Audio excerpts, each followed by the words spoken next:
queridos hijos, que Dios los bendiga. En este domingo el Evangelio está tomado del capítulo 22 de San Mateo, versículos 15 al 21. Dice así: Los fariseos se reunieron para sorprender a Jesús en alguna de sus afirmaciones, y le enviaron a varios discípulos con unos herodianos para decirle: Maestro, sabemos que eres sincero y que enseñas con toda fidelidad el camino de Dios, sin tener en cuenta la condición de las personas, porque tú no te fijas en la categoría de nadie. Dinos, ¿qué te parece? ¿Está permitido pagar el impuesto al César o no? Pero Jesús, conociendo su malicia, les dijo: Hipócritas, ¿por qué me tienden una trampa? Muéstrenme la moneda con que pagan el impuesto. Ellos le presentaron un denario, y él les preguntó: ¿De quién es esta figura y esta inscripción?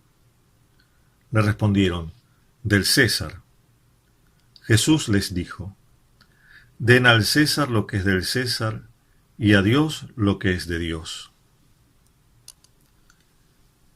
La primera lectura a su vez está tomada del profeta Isaías, capítulo 45, versículos 1 al 6. En ella se nos habla de Ciro, rey de Persia, que permitió que los judíos que se hallaban desterrados en Babilonia regresaran a su tierra natal.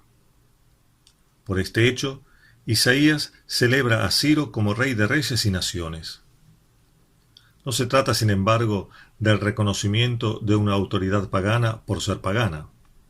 Al contrario, el título de rey es entendido por el profeta en referencia a la realeza absoluta de Dios. Les recomiendo la lectura de esta profecía, porque así se verá más claro que la realeza de Ciro depende de Dios, el rey absoluto de toda la creación. En efecto, Dios, rey de cielos y tierra, ha elegido a Ciro, aunque él no lo conocía, para regir a las naciones a causa del pueblo elegido de Israel. No hay oposición entonces entre la realeza y reinado de Ciro y el reinado de Dios, pero sólo a condición de subordinar el reino terreno al celestial.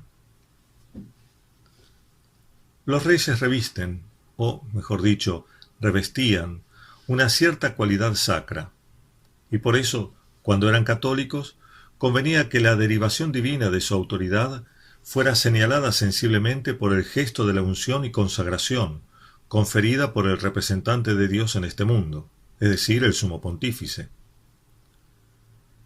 El rey, o el que gobierna una nación, en su vida personal y privada, a pesar de que la sacralidad de su misión le exige una alta santidad, puede ser un gran pecador, y así de hecho lo fue muchas veces. Sin embargo, la legitimidad de su gobierno no depende de su santidad de vida personal, sino de su sumisión en el gobierno a la ley divina. Dios, en efecto, es el que da autoridad a los hombres para el gobierno. Es decir, la autoridad no viene al gobernante directamente del pueblo o de las instituciones que lo eligen, sino de Dios. Este fue el sentido de la respuesta que Jesús dio a Pilato, cuando éste pretendía mostrarle que tenía autoridad para salvarlo o condenarlo. No tendrías sobre mí, le dice Jesús, ningún poder si no se te hubiera dado de arriba. Se comprende entonces que dar al legítimo rey terreno lo que le corresponde en justicia es honrar también la voluntad soberana de Dios. Así se entiende la afirmación de Jesús: Den al César lo que es del César. Si por el César entendemos al gobernante del orden civil, lo que se le debe es el reconocimiento y la colaboración necesaria para que el reino por él gobernado asegure la peregrinación de los hombres hacia el reino celestial. Si por César entendemos el reino temporal o patria, se le debe honra, servicio, defensa, sacrificio, movidos por la virtud de la piedad, porque reconocemos en ese servicio el reconocimiento filial del orden establecido por Dios. El pueblo de Israel supo muy tempranamente que Dios era su único rey, y que él ejerció su reinado, en un momento directamente y luego por medio de algún elegido suyo, sea éste un miembro del pueblo, sea un extranjero, como el caso de Ciro. Sin embargo, llevados por un erróneo nacionalismo, los israelitas se inclinaron a pensar en términos de mutua exclusión la relación entre el reinado de Dios y cualquier otro reinado terreno. Solo el reinado divino, que pensaban que se identificaba totalmente con el reino temporal de Israel, es el único válido y legítimo.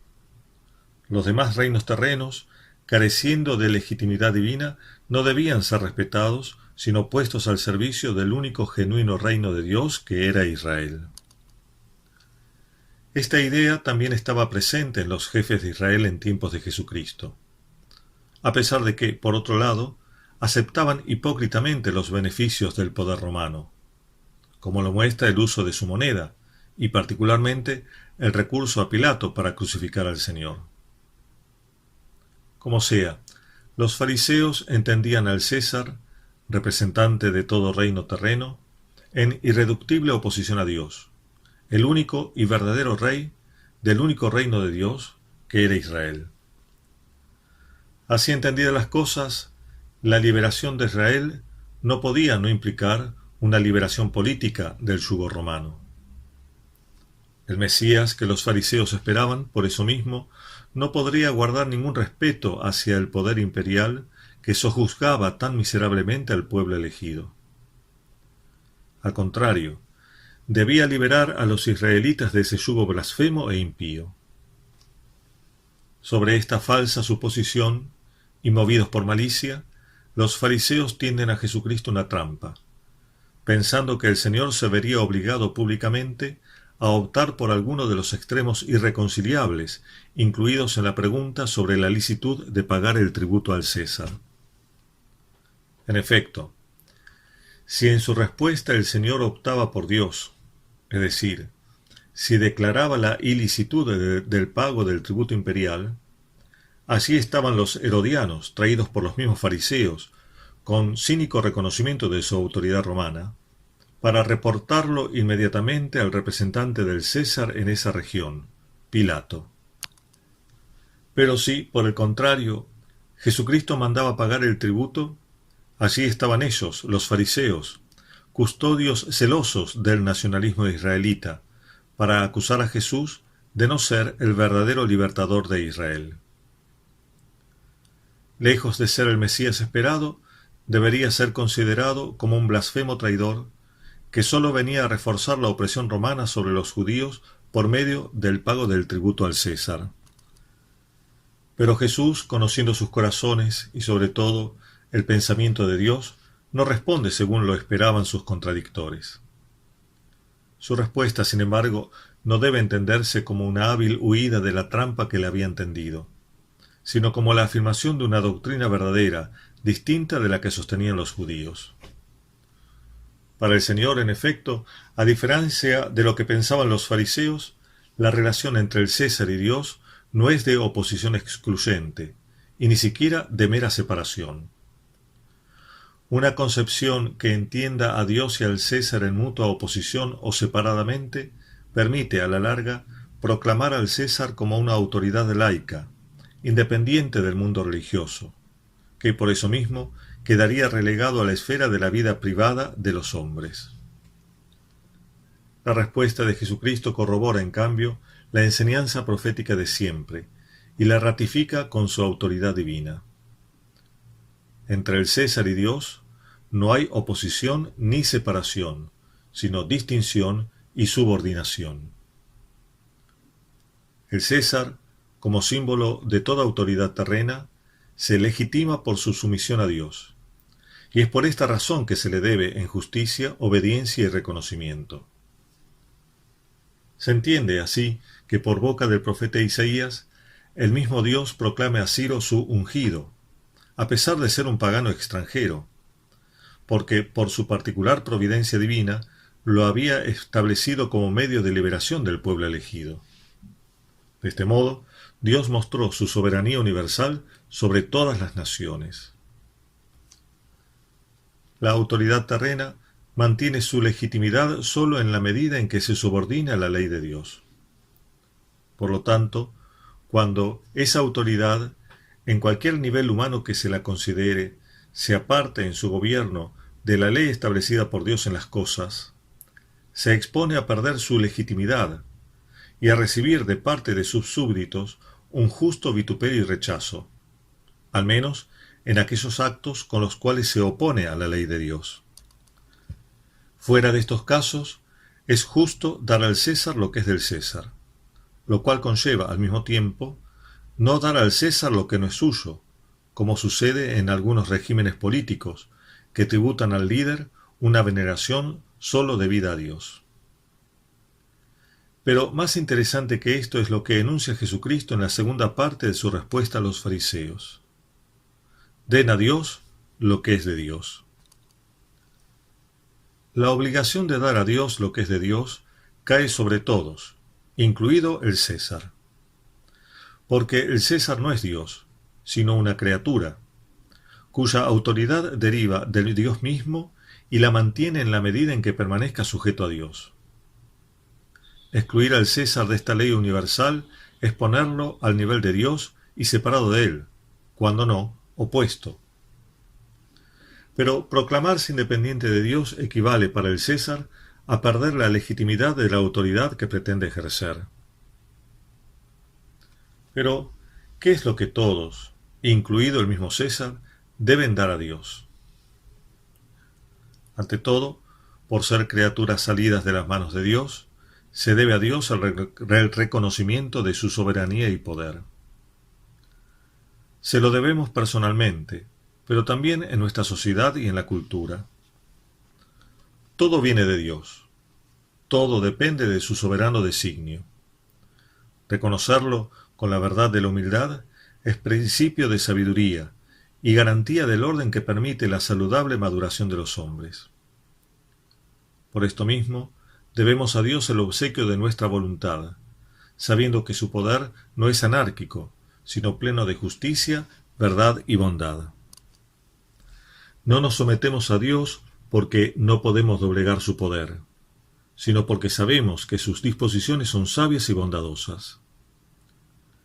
Reconocer su querer, aceptarlo devotamente y con confianza en su rectitud, en el plano personal, social y cultural, es fuente de paz y consuelo.